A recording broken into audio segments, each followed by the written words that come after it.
Two things are necessary in any neighborhood where we propose to spend a life: a desert and some living water. There are many parts of the earth's face which offer the necessary combination of a certain wildness with a kindly variety. A great prospect is desirable, but the want may be otherwise supplied.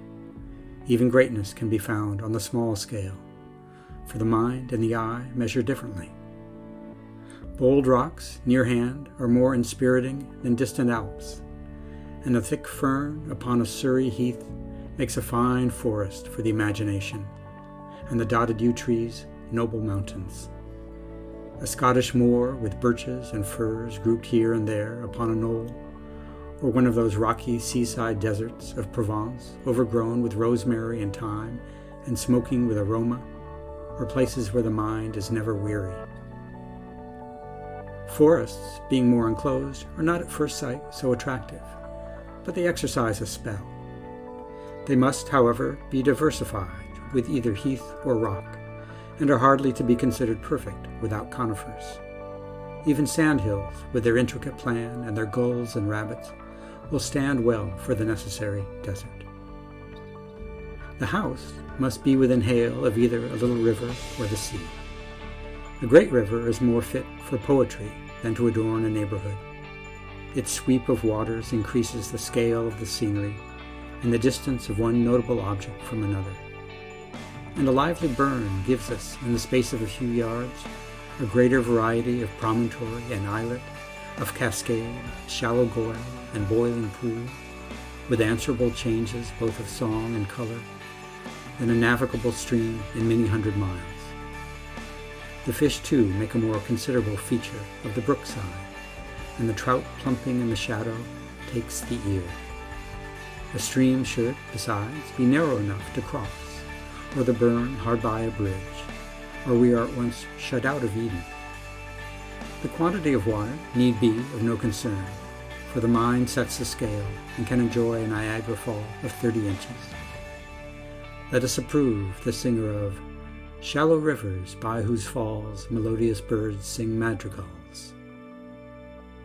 If the sea is to be our ornamental water, choose an open seaboard with a heavy beat of surf, one much broken in outline, with small havens and dwarf headlands, if possible a few islets, and, as a first necessity, rocks reaching out into deep water. Such a rock on a calm day is a better station than the top of Tenerife or Chimborazo. In short, both for the desert and the water, the conjunction of many near and bold details is bold scenery for the imagination and keeps the mind alive. Given these two prime luxuries, the nature of the country where we are to live is, I had almost said, indifferent. After that, inside the garden, we can construct a country of our own. Several old trees, a considerable variety of level, several well-grown hedges to divide our garden into provinces, a good extent of old, well-set turf, and thickets of shrubs and evergreens to be cut into and cleared at the new owner's pleasure, are the qualities to be sought for in your chosen land. Nothing is more delightful than a succession of small lawns, opening one out of the other through tall hedges. These have all the charm of the old bowling green repeated, do not require the labor of many trimmers, and afford a series of changes. You must have much lawn against the early summer, so as to have a great field of daisies, the year's morning frost, as you must have a wood of lilacs to enjoy to the full the period of their blossoming. Hawthorn is another of the spring's ingredients, but it is even best to have a rough public lane at one side of your enclosure, which, at the right season, shall become an avenue of bloom and odor. The old flowers are the best, and should grow carelessly in corners. Indeed, the ideal fortune is to find an old garden, once very richly cared for, since sunk into neglect, and to tend, not repair, that neglect. You will thus have a smack of nature and wildness, which skillful dispositions cannot overtake. The gardener should be an idler, and have a gross partiality to the kitchen plots. An eager or toilful gardener misbecomes the garden landscape.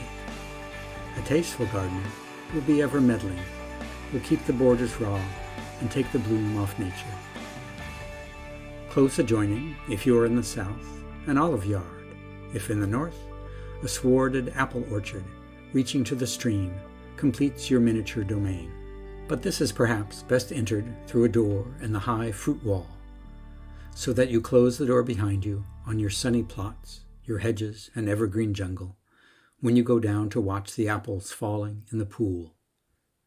It is a golden maxim to cultivate the garden for the nose, and the eyes will take care of themselves.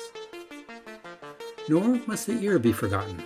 Without birds, a garden is a prison yard. There is a garden near Marseille on a steep hillside, walking by which, upon a sunny morning, your ear will suddenly be ravished with a burst of small and very cheerful singing, some score of cages being set out there to sun their occupants. This is a heavenly surprise to any passer-by, but the price paid to keep so many ardent and winged creatures from their liberty will make the luxury too dear for any thoughtful pleasure lover. There is only one sort of bird that I can tolerate caged, though even then I think it hard, and that is what is called in France the bec d'argent. I once had 2 of these pygmies in captivity, and in the quiet higher house upon a silent street where I was then living, their song, which was not much louder than a bee's, but airily musical, kept me in a perpetual good humor. I put the cage upon my table when I worked, carried it with me when I went for meals, and kept it by my head at night. The first thing in the morning, these maestrini would pipe up. But these, even if you can pardon their imprisonment, are for the house. In the garden, the wild birds must plant a colony, a chorus of the lesser warblers that should be almost deafening, a blackbird in the lilacs, a nightingale down the lane so that you must stroll to hear it, and yet a little farther, treetops populous with rooks. Your house should not command much outlook. It should be set deep and green, though upon rising ground, or, if possible, crowning a knoll for the sake of drainage. Yet it must be open to the east, or you will miss the sunrise. Sunset occurring so much later, you can go up a few steps and look the other way. A house of more than 2 stories is a mere barrack. Indeed, the ideal is of 1 story, raised upon cellars. If the rooms are large, the house may be small. A single room, lofty, spacious, and lightsome, is more palatial than a castleful of cabinets and cupboards. Yet size in a house, and some extent and intricacy of corridor, is certainly delightful to the flesh. The reception room should be, if possible, a place of many recesses, which are petty, retiring places for conference. But it must have 1 long wall with a divan, for a day spent upon a divan among a world of cushions is as full of diversion as to travel. The eating room, in the French mode, should be ad hoc, unfurnished, but with a buffet, the table, necessary chairs, 1 or 2 of Canaletto's etchings, and a tile fireplace for the winter. In neither of these public places should there be anything beyond a shelf or 2 of books. But the passages may be 1 library from end to end, and the stair, if there be one, lined with volumes in old leather, very brightly carpeted, and leading halfway up, and by way of landing, to a windowed recess with a fireplace. This window, almost alone in the house, should command a handsome prospect. Husband and wife must each possess a studio. On the woman's sanctuary I hesitate to dwell, and turn to the man's. The walls are shelved waist high for books, and the top thus forms a continuous table running round the wall. Above are prints, a large map of the neighborhood, a Corot and a Claude or 2. The room is very spacious, and the 5 tables and 2 chairs are but as islands. 1 table is for actual work, 1 close by for references in use, 1 very large for manuscripts or proofs that wait their turn, 1 kept clear for an occasion, and the 5th is the map table, groaning under a collection of large-scale maps and charts. Of all books, these are the least wearisome to read and the richest in matter. The course of roads and rivers, the contour lines and the forests and the maps, the reefs, soundings, anchors, sailing marks, and little pilot pictures in the charts. And in both, the bead roll of names make them of all printed matter the most fit to stimulate and satisfy the fancy. The chair in which you write is very low and easy, and backed into a corner. At one elbow, the fire twinkles. Close at the other, if you are a little inhumane, your cage of silver bills are twittering into song. Joined along by a passage, you may reach the great, sunny, glass-roofed and tiled gymnasium, at the far end of which, lined with bright marble, is your plunge and swimming bath, fitted with a capacious boiler. The whole loft of the house, from end to end, makes one undivided chamber. Here are set forth tables on which to model imaginary or actual countries in putty or plaster, with tools and hardy pigments, a carpenter's bench, and a spared corner for photography, while at the far end a space is kept clear for playing soldiers. 2 boxes contain the 2 armies of some 500 horse and foot, 2 others the ammunition of each side, and a 5th the foot rules and the 3 colors of chalk, with which you lay down, or after a day's play, refresh the outlines of the country. Red or white for the 2 kinds of road, according as they are suitable or not for the passage of ordnance, and blue for the course of the obstructing rivers. Here I foresee that you may pass much happy time. Against a good adversary, a game may well continue for a month, for with armies so considerable, 3 moves will occupy an hour. It will be found to set an excellent edge on this diversion if one of the players shall, every day or so, write a report of the operations in the character of army correspondent. I have left to the last the little room for winter evenings. This should be furnished in warm, positive colors, and sofas and floor thick with rich furs. The hearth, where you burn wood of aromatic quality on silver dogs, tiled round about with Bible pictures. The seats deep and easy.